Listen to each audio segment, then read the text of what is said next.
આજરોજ તારીખ 27/2/2024 મંગળવારના રોજ ચંદ્રશેખર આઝાદની પુણ્યતિથિ નિમિત્તે ભારતીય ટ્રાઇબલ પાર્ટી બીટીપી તથા ભારતીય ટ્રાઇબલ ટાઇગર સેના બીટીટીએસ દ્વારા ચંદ્રશેખર આઝાદની 93મી પુણ્યતિથિ નિમિત્તે દાહોદ ગોધરા રોડ પર આવેલ ચંદ્રશેખર આઝાદના સ્ટેચ્યુ પર ફૂલહાર કરી 2 મિનિટનું મૌન રાખી શ્રદ્ધાંજલિ પાઠવવામાં આવી હતી। તેમાં ગુજરાત પ્રદેશ પ્રમુખ દેવેન્દ્ર મેડા, દાહોદ જિલ્લા કાર્યકારી પ્રમુખ કૃષ્ણ ચારેલ, દાહોદ શહેરના પ્રમુખ શાહરૂખ શેખ, દાહોદ તાલુકા મહામંત્રી કમલેશ ડામોરા, દાહોદ તાલુકા મંત્રી રાજેશ કલારા અને બીટીપી તથા બીટીટીએસના કાર્યકર્તા હોદ્દેદારો ઉપસ્થિત રહ્યા હતા। અહેવાલ પંકજ ડાયરા સાથે સુરેશ મકવાણા, ગુજરાત બ્યુરો ચીફ।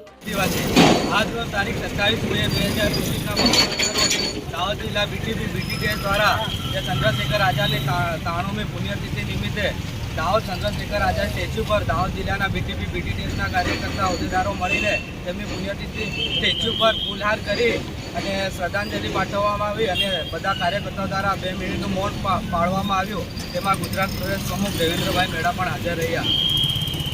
જય સંવિધાન। હું બીટીપી દાહોદ શહેર પ્રમુખ શાહરૂખ શેખ અને તમામ મારા કાર્યકર્તા શહેરના અને જિલ્લાના તાલુકાના હાજર રહ્યા અને ફૂલહાર માળાથી 93મી ચંદ્રશેખર આઝાદની પુણ્યતિથિ પર અમે તમામ હાજર રહ્યા અને અમારા ગુજરાત રાજ્યના દેવેન્દ્રભાઈ મેણા પણ ત્યાં હાજર રહ્યા।